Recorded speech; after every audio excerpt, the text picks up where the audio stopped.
Good morning, everyone. Welcome to the latest installation in Caring's Digital Marketing Academy series of webinars. I'm Katie Roper, and I'll be your host today for a conversation about measuring ROI for Internet leads. We're also going to talk about a lot of other marketing programs, so I'm glad you could join us. And fair warning, get out your pencils because we're going to be doing some math today. Before we get started, just a few housekeeping items. As usual, we will be sending out a link to the recording and also a link to the slides within a few business days. So don't worry about writing down everything that we talk about today. You can always go back and review it later. Also, this is a one-way webcast.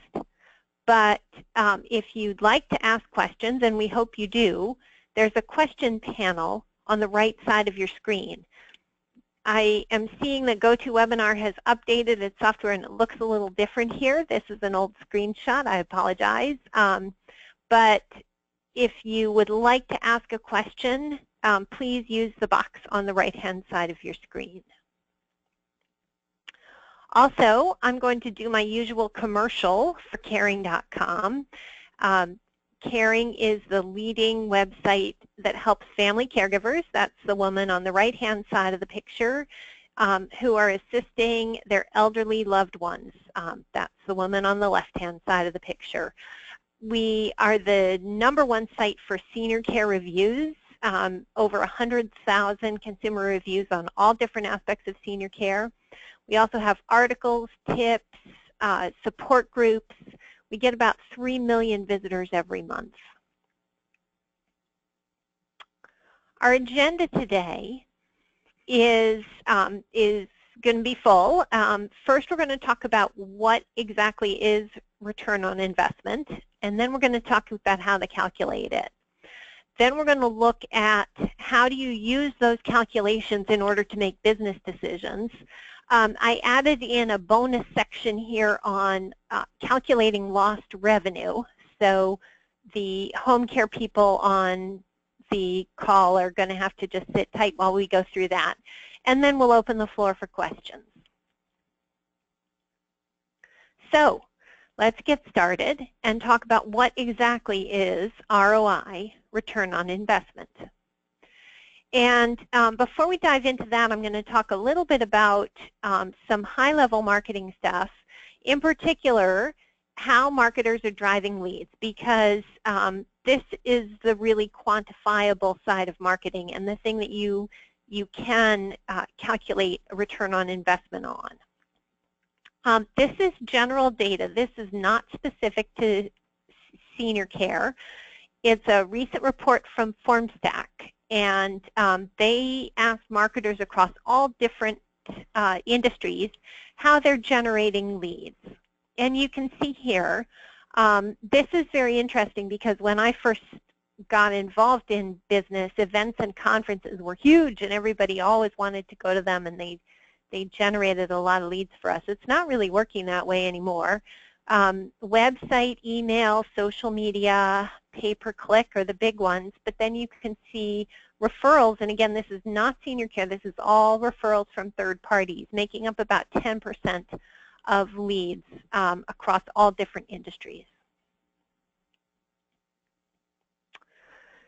So the other thing that FormStack asked in this survey was, how do you evaluate the quality of your leads? How do you tell whether a particular program, an event, a seminar, a blog post, a referral partnership, how do you know whether this is working? And what's interesting to me is that relatively few people actually went all the way down to look at sales. So how much revenue are these leads actually driving for you? Only 22% of marketers across all industries used revenue as a marker. They looked at lead volume, they looked at click-through rates, they looked at open rates, but really it's the sales that matter. And so you want to calculate ROI because it's the best way to really understand what's going on. And when I read the blog post about this, it was on contently.com, which is a fantastic site for marketers, and I highly recommend it. But I love this quote. If you bake a cake for a party and want to figure out if your recipe was good, it's only vaguely helpful to know that guests took 20 out of 24 slices. You still don't know how many people ate the cake or how much they enjoyed it. So if all you're doing is counting leads or counting form fills or counting email open rates, you can't really tell whether they opened it because they were interested in the content or whether they opened it because they accidentally clicked in the wrong place on their smartphone. So ROI is actually a better way to understand the value of your marketing programs. ROI, or return on investment, looks at the amount of money you spend doing something compared to the amount of money you get by doing it.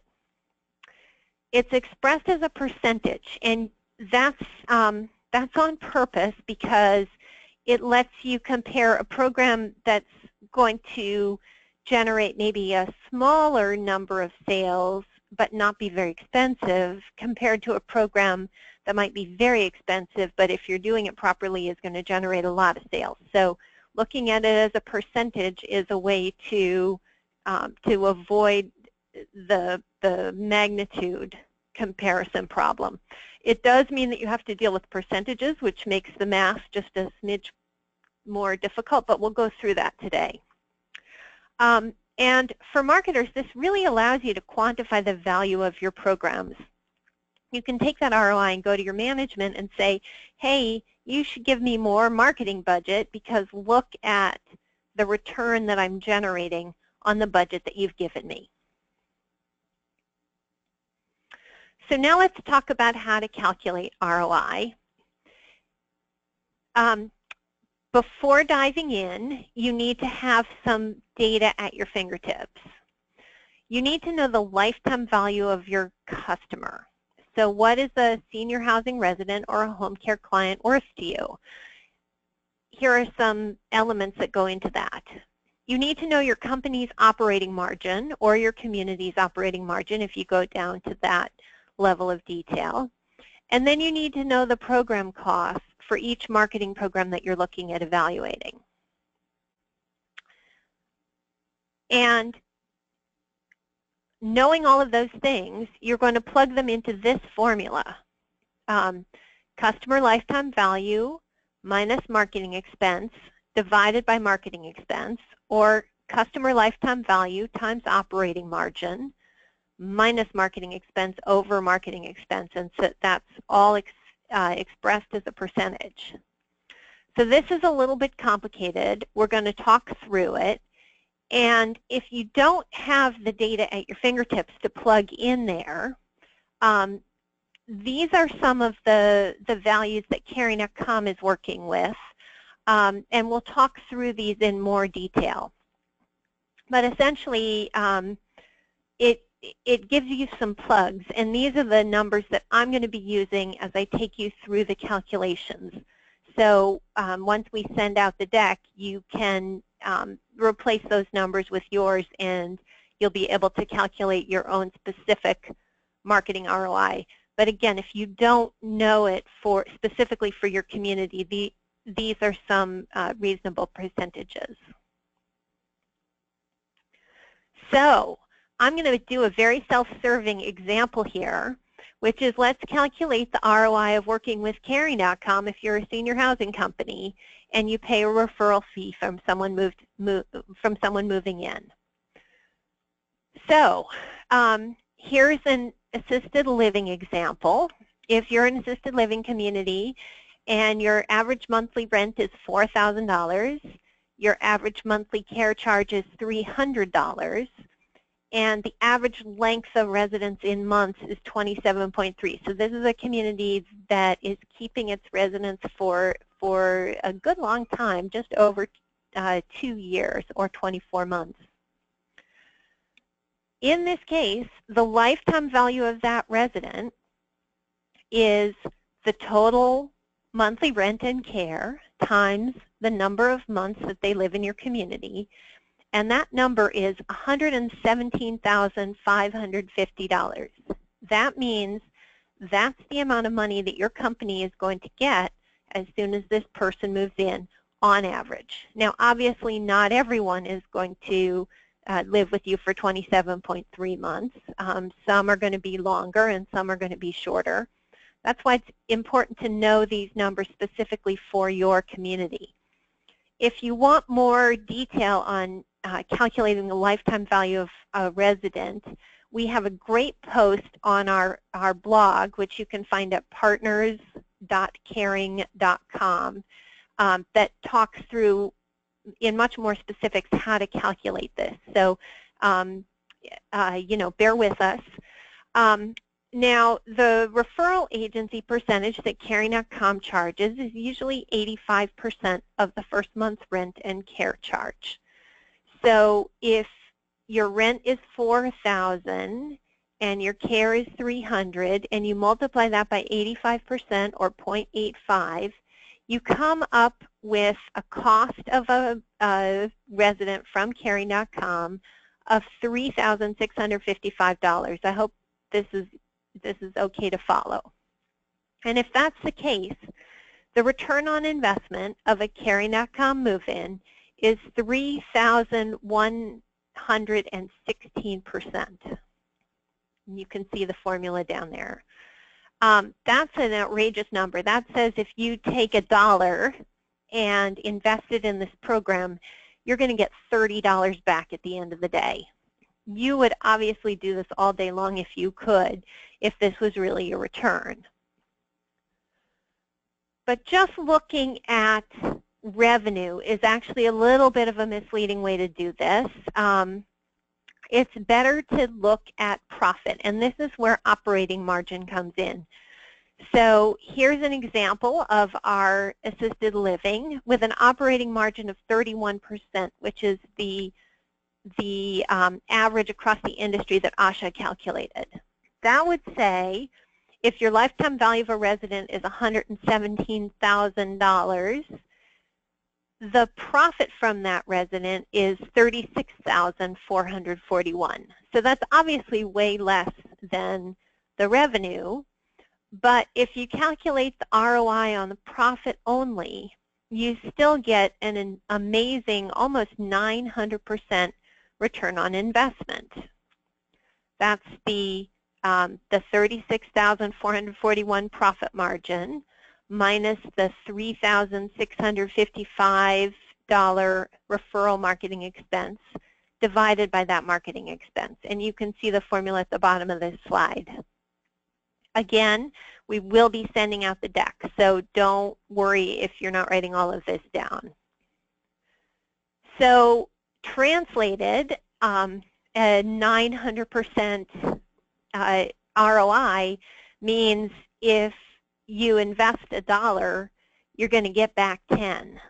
Again, that's a pretty solid program to be thinking about. What if a resident moves out? I hear this a lot from people who are concerned about the cost of a referral partner because not everybody is going to live in your community for 2 years. So here's an example. This is a community that's gotten 5 referrals from Caring.com. 4 of them stayed the average length of time, but 1 only stayed for 3 months. So again, you can do the calculation. You can look at the lifetime value across all the residents, add up all of the referral fees because you're obviously paying the same referral fee whether they stay there 24 months or 3 months. But you're still seeing a return on investment of 719%. That's a pretty good return on investment, even if it's not the 900% that we talked about before. And you can run these numbers based on any assumption that you want to make about average length of stay and how many residents move out quickly versus stay a long time. The nice thing about being able to do these calculations is that you can do them specific to your community and your particular situation, and not be stuck just listening to me doing these mock-ups. Okay, let's talk now about senior in-home care clients. What is the ROI of working on caring.com if you're a home care company? And in case you hadn't heard, Caring has a new program for home care companies where instead of committing to a single annual subscription payment, you can actually pay per lead. This has a few advantages. One is that you only pay for leads you get. So if you're in a rural area and you're concerned that you're not going to get that many referrals from us, you only pay when they come in.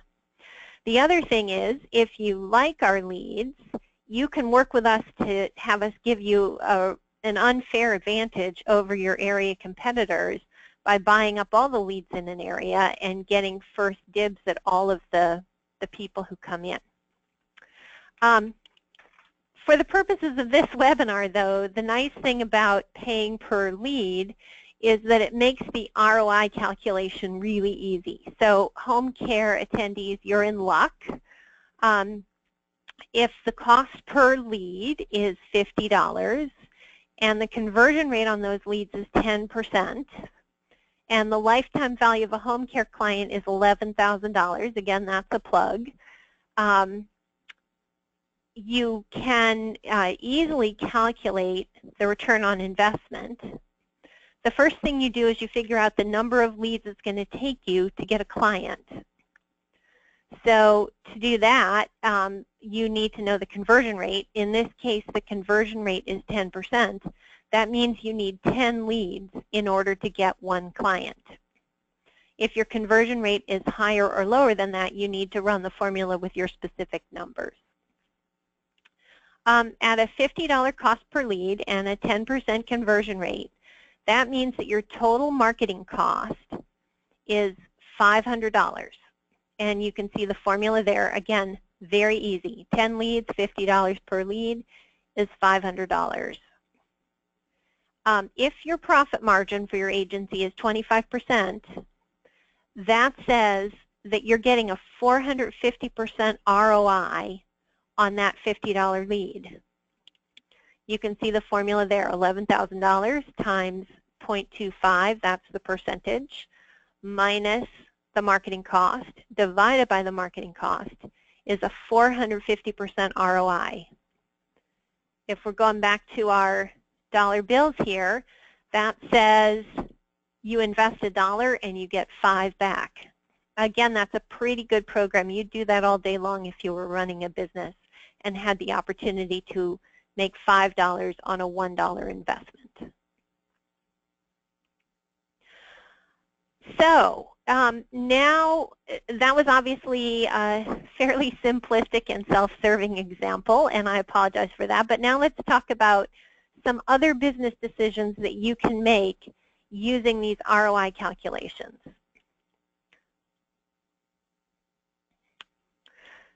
So you can evaluate any marketing program, not just an internet referral program, using ROI calculations. So here's an example. One of our account executives at Caring.com used to be working for the Yellow Pages. And what she told me was that in Silicon Valley, which is a very high cost area, she was selling Yellow Page advertising for senior housing companies at $795 per month to advertise in the Yellow Pages. So is it worth it? Well, let's do the numbers. Let's say that your Yellow Pages ad were to generate 3 calls a month, and of those calls, about 2% of them actually turned into new residents. The rest were people, looking to reach Aunt Betty, or an accordion player wanting to come in and do an activity for you, or whoever else it might be. But at a 2% conversion rate and 3 calls a month, you would need to advertise for 2 years in order to expect one move-in. So 2 years is 24 months.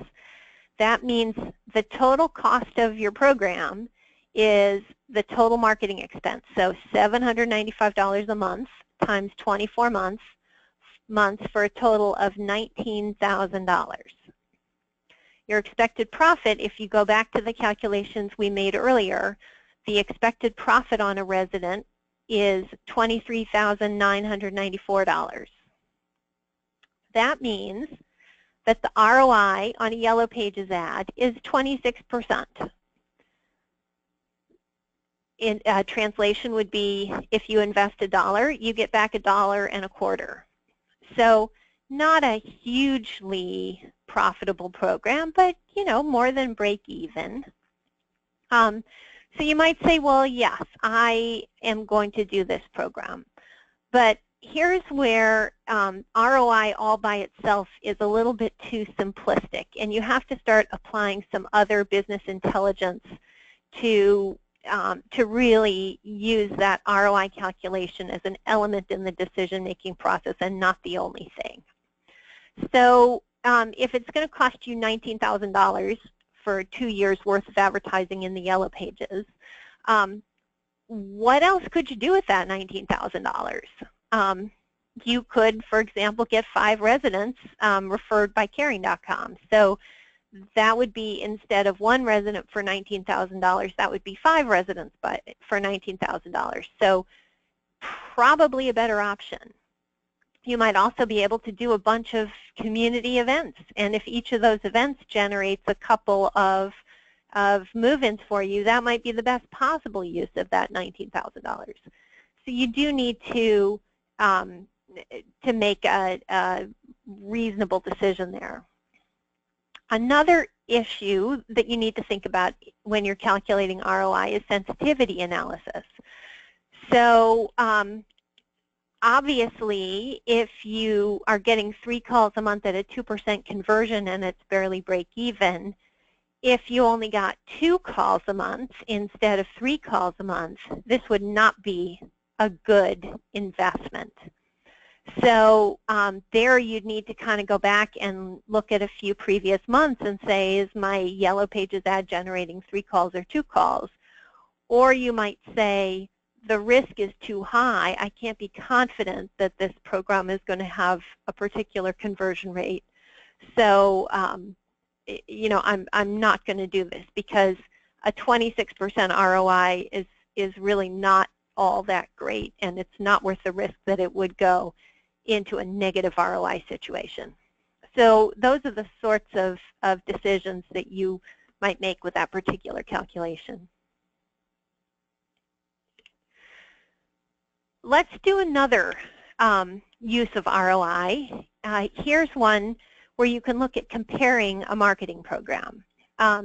This was an actual conversation that I had with someone. He said, your leads are too expensive at $50 because I'm getting leads for $5 each from another vendor.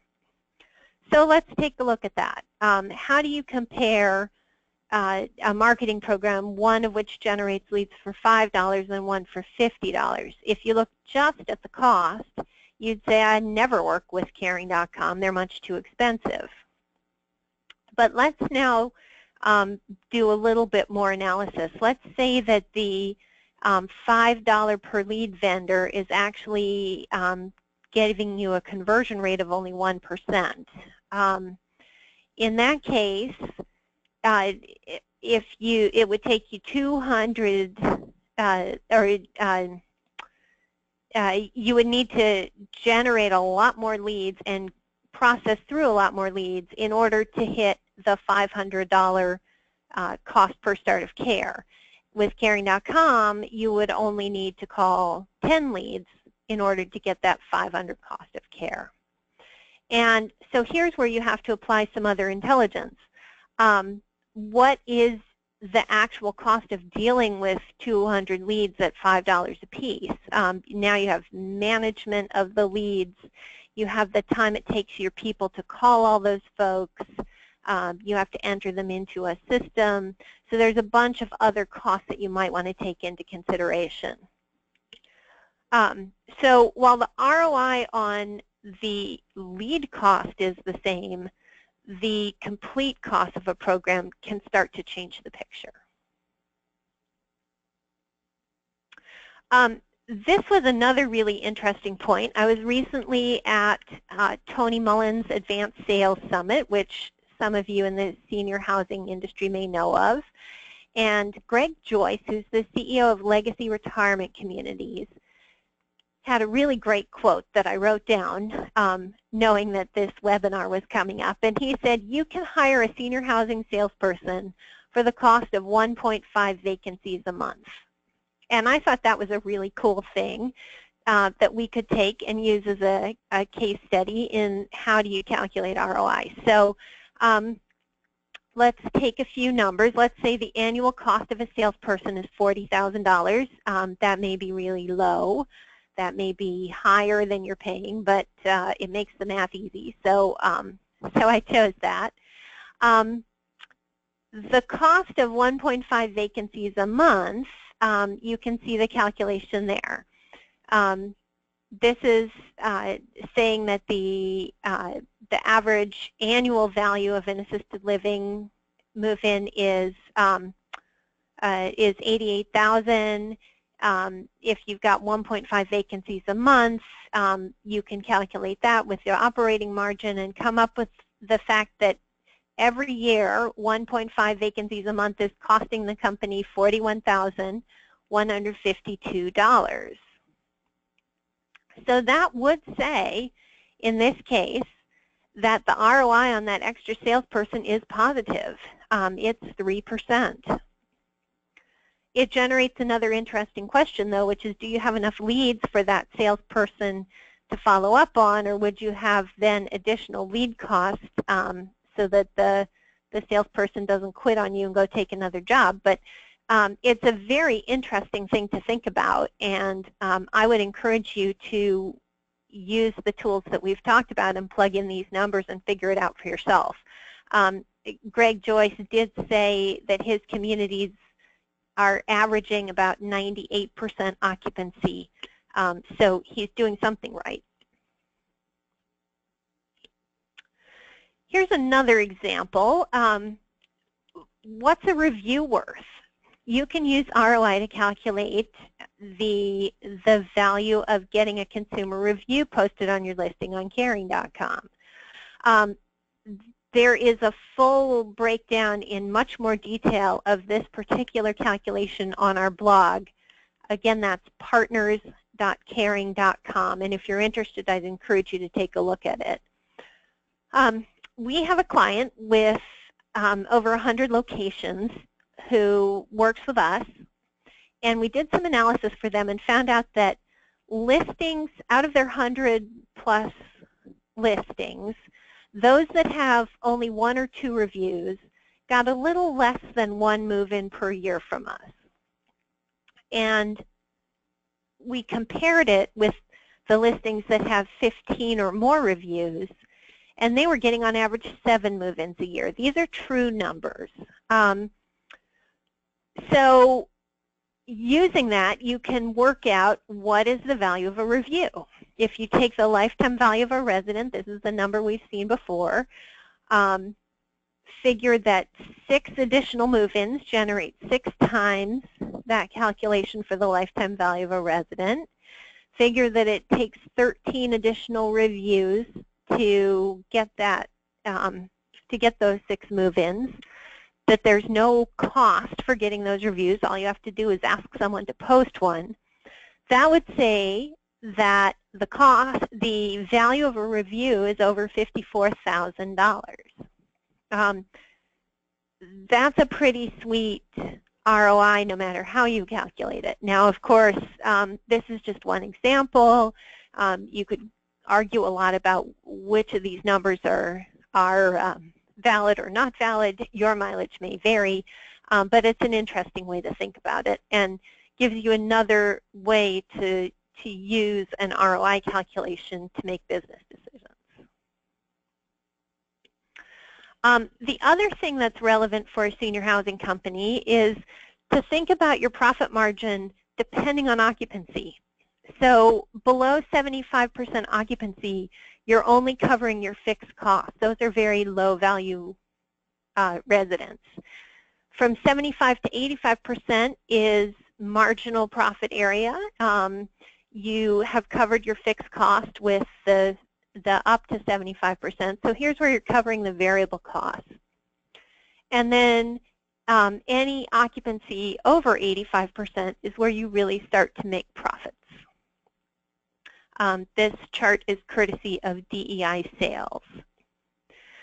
So you can think about matching your marketing program ROI to your profitability. For the less than 75% occupancy, those are your low margin people. So you need to have very low cost marketing programs there. Things like keeping your current residents, generating word of mouth referrals, all of those are low cost marketing programs. In the mid-range, from 75% to 85%, you have a little more profit, so you can afford to spend a little more on marketing to fill up those apartments. This is where your own web leads, professional referrals, or community outreach might be some good programs to think about. And then to get over 85%, those are actually highly profitable residents for you. You've covered all your costs, and this is just the gravy. So you can afford to do some higher cost programs to get people to move in. That might be third-party referrals like Caring.com. It could be buying keywords on Google. It could be local radio advertising. There are a lot of options here, but the thing to think about is that you actually have a lot more profit per resident when you're looking at going from, say, 89% to 93% occupancy. Home care companies can do the same sort of analysis. I'm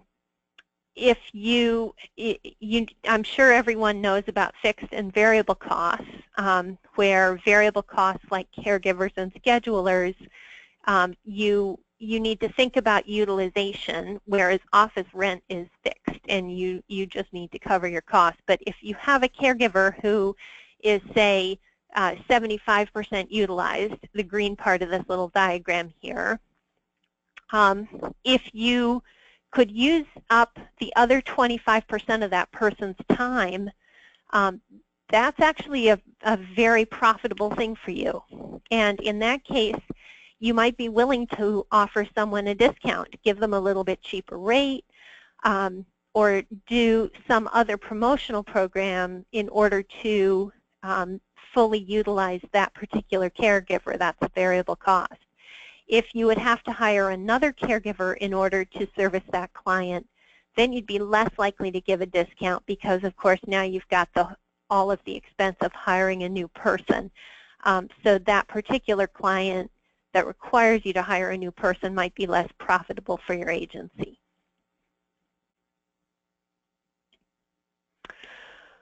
Okay, if your head isn't spinning, if it is spinning, you may want to close your eyes, and if it's not spinning, let's talk a little bit about calculating lost revenue. This is a senior housing discussion, but it's very interesting. So why would you want to calculate lost revenue? Lost revenue is the amount of money when a unit or bed is vacant. It doesn't have to be just that you can't sell it. It could be converted to a different use, or getting renovated from a previous resident. It could be poor sales or inefficient marketing. The thing about lost revenue is you can't recapture it. Once it's gone, it's gone. So if you're going to think about lost revenue calculations, you have to use it for forward planning and not backward planning. It's like an airplane. Once the airplane takes off, those empty seats are just empty. The reason to calculate lost revenue, though, is because at a company level, the company's responsibility to its shareholders or its It's residents, if it's a nonprofit, is to meet a revenue goal and not occupancy goals. Occupancy goals are a proxy for revenue. It's like counting up slices of cake rather than wondering whether the cake was actually good or not. So the lost revenue calculation is total potential occupancy minus average daily census multiplied by the average daily rate multiplied by days in the month, and that equals lost revenue. In many cases, if you are part of a bigger organization, your operations department has all of these numbers already calculated out, and you can just get them from your finance group. But if you need to calculate them yourself, that's what we're going to do now. So the first step is to calculate your average daily census. Here's an example of a community with 100 units, a 31-day month, and total days that the units are occupied. That you would have to get out of your revenue management system. But using all of those calculations, you come up with an average daily census of 85.2%. That's 2640 days occupied divided by 31 days in the month, 85.2%. The next step is to calculate your average daily rate. Again, this may be something you can pull directly out of your corporate systems, but in this case, this 100-unit community has 40 studios, which rent for $100 a day, 51 bedrooms, which rent for $125 per day, and 10 two-bedrooms, which rent for $150 per day, giving you an average daily value of $11,750. If you divide that by the 100 units, you can get your average daily rate of $117.50.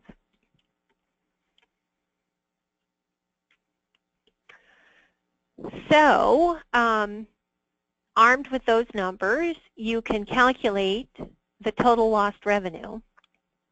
And I'm not going to talk through all of these calculations. They're down here. But in this particular case, a 100-unit community with an 85.2% average daily census is looking at $53,000, almost $54,000 in lost revenue per month.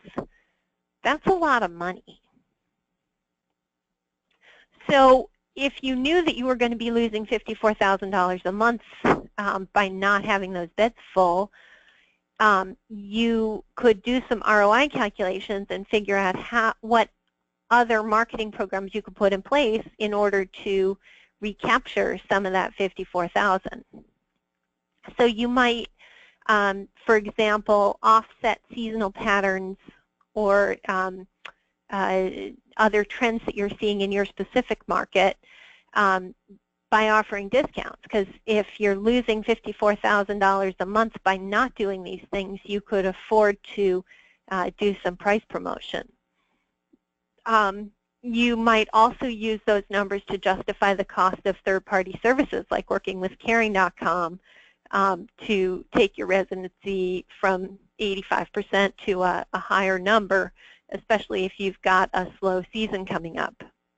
The other thing that lost revenue lets you do is look at profitability across your whole portfolio. So, for example, you might have a community that everybody loves and is running at 98% occupancy, and another community that's really struggling and is maybe only at 82% occupancy.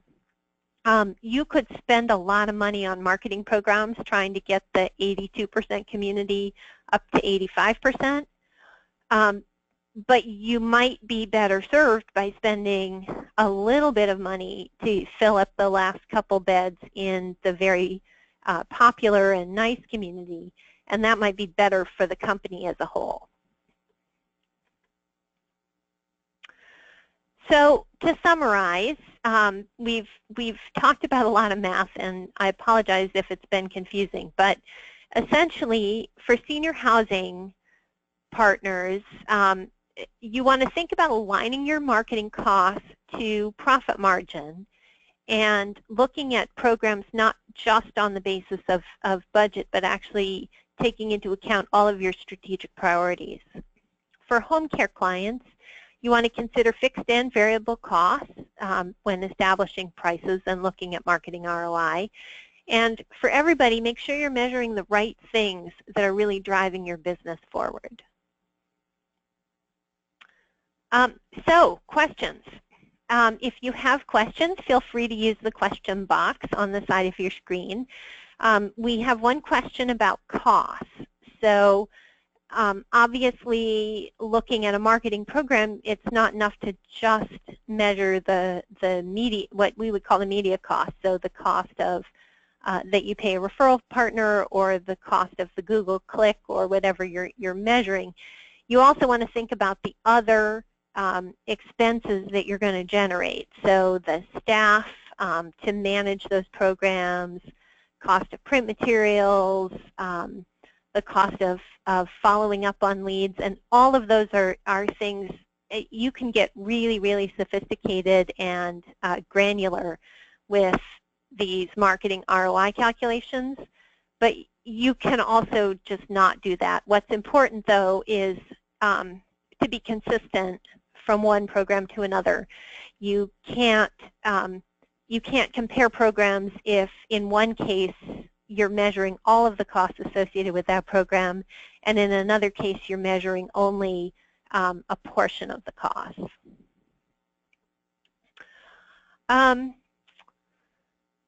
Another question is about CRM software that would make it easier to do these marketing calculations. That's a really loaded question. There are a number of them on the market. We actually did a whole webinar on how to select a marketing CRM. It depends a lot on how big your company is, how many communities you're managing, how readily accessible is an IT staff. Most of our biggest partners are actually migrating off of senior housing specific programs and onto things like Salesforce.com or Microsoft Dynamics. Those are very sophisticated programs. They're terrific. They are the industry standard for big companies, but you do need to have a pretty sophisticated staff in order to run them. For smaller partners, some of the off-the-shelf ones are very good and very easy to use.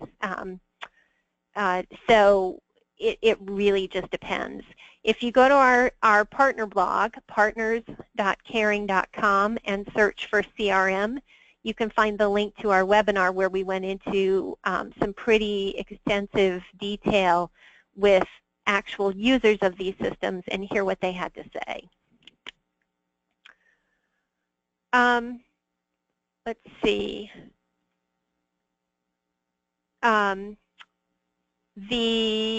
Here's another question about reviews. Obviously, reviews are very valuable and can really be a terrific addition to your marketing efforts. Any concerns about HIPAA compliance with reviews? We're actually, what I'd love to do is table that question until our reviews webinar. We're doing it in a month on August 18th. So if you have questions about reviews, I would encourage you to join then. What I will say is that senior care specific review companies like caring.com do take HIPAA compliance and lots of other things into consideration before we post a review. So if somebody types in something that's going to violate either HIPAA or any other privacy concerns, we would not post that review, but rather go back to the family and suggest that they change it. Companies that don't specialize in healthcare, companies like Yelp or Google, are not going to apply that level of screening to reviews, because for most of their clients, if you're reviewing a bar or a restaurant, you don't really have HIPAA issues. Okay, I am not seeing any other questions, so in that case, I am going to thank everyone for attending. I would encourage you to join us again. Our next webcast is on consumer reviews, both the value of consumer reviews and also some tips for generating those reviews and how do you ask your satisfied clients to give them for you. That'll be on Thursday, August 18th. It should be a great one. Denise Grab is going to be doing that one, and she always gets fantastic reviews. We welcome your feedback and suggestions. Here's contact information. When you exit the webinar, you're also going to get an exit poll. Feel free to provide any comments or feedback that you have specifically on this webinar. And you can always find additional resources, including links to recordings and slides of this webinar and any others on our blog, partners.caring.com. Thanks, everyone, and hopefully we will see you in August. Bye-bye.